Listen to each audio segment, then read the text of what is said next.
بسم اللہ الرحمن الرحیم۔ صرف 5 منٹ کا مدرسہ قرآن و حدیث کی روشنی میں 7 ذی القعدہ۔ نمبر 1، اسلامی تاریخ۔ حضرت علی رحمۃ اللہ علیہ بن حسین رضی اللہ تعالی عنہ۔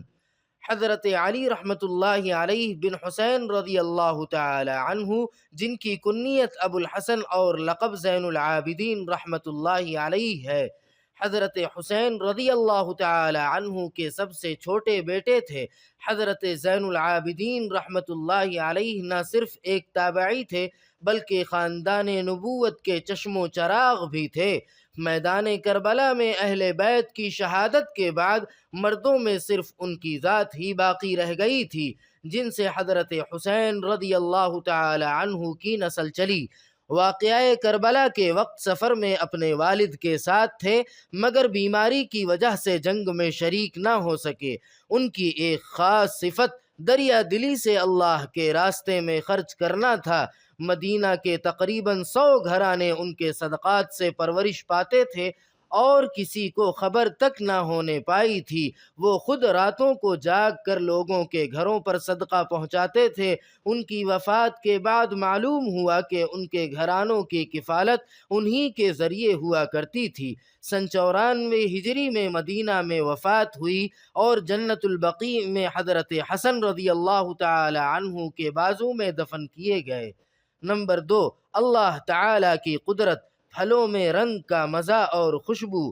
زمین پر بے شمار قسم کے پھل پائے جاتے ہیں، جس میں سے ہر ایک کی اپنی ایک خوشبو، اپنا ایک رنگ اور مزہ ہے۔ لیکن غور کریں کہ یہ رنگ، یہ خوشبو، یہ مزہ کہاں سے آیا؟ اگر پیڑ کی جڑ کو کھود کر دیکھیں تو وہاں مٹی ہی مٹی ہے۔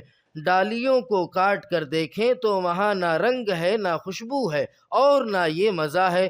پیڑ کو جو پانی دیا گیا اس میں بھی یہ چیزیں نہیں، تو آخر یہ چیزیں کہاں سے آئیں؟ یقیناً یہ اللہ کے خزانے سے آتی ہیں۔ نمبر 3، ایک فرض کے بارے میں۔ حج کے مہینے میں احرام باندھنا۔ حضرت عبداللہ بن عباس رضی اللہ تعالی عنہ فرماتے ہیں، سنت یہ ہے کہ حج کا احرام حج کے مہینوں میں ہی باندھا جائے۔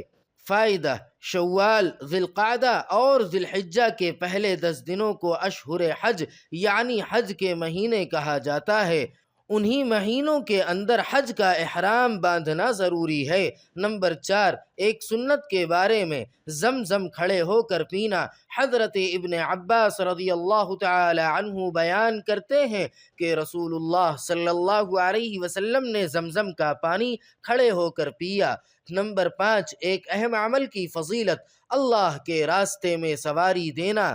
رسول اللہ صلی اللہ علیہ وسلم نے فرمایا، جو شخص اللہ اور اس کے وعدے پر یقین کے ساتھ اس کے راستے میں اپنی سواری دے گا تو اس سواری کا کھانا پینا، لید اور پیشاب کا وزن بھی قیامت کے دن نیکیوں میں شمار ہوگا۔ فائدہ: اس حدیث کے اندر ہر طرح کی گاڑیاں بھی داخل ہیں۔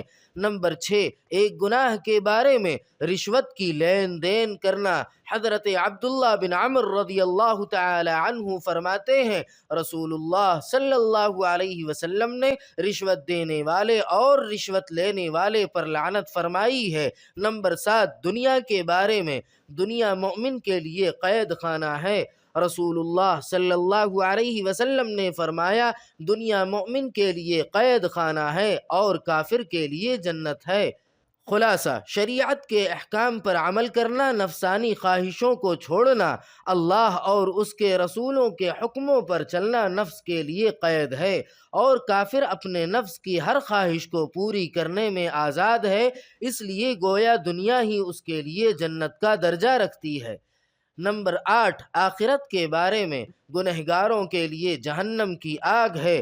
قرآن کریم میں اللہ تعالیٰ فرماتا ہے، اللہ کا عذاب اس دن ہوگا جس دن آسمان تھر تھر کانپنے لگے گا اور پہاڑ اپنی جگہ سے چل پڑیں گے۔ اس دن جھٹلانے والوں کے لیے بڑی خرابی ہوگی، جو بیہودہ مشغلے میں لگے رہتے ہیں۔ اس دن ان کو جہنم کی آگ کی طرف دھکے مار کر دھکیلا جائے گا اور کہا جائے گا، یہی وہ آگ ہے جس کو تم جھٹلایا کرتے تھے۔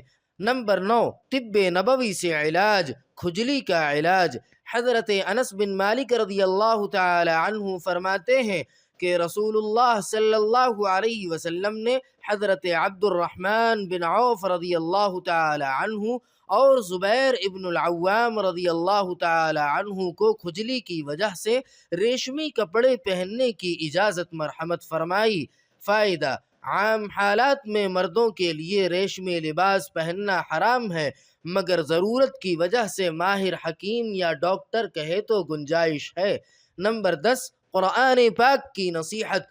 قرآن کریم میں اللہ تعالیٰ فرماتا ہے زمین پر اکڑ کر مت چلو، کیونکہ تم نہ تو زمین کو پھاڑ سکتے ہو اور نہ تن کر چلنے سے پہاڑوں کی بلندی تک پہنچ سکتے ہو۔ سبحان ربک رب العزت عما یصفون وسلام علی المرسلین والحمد للہ رب العالمین۔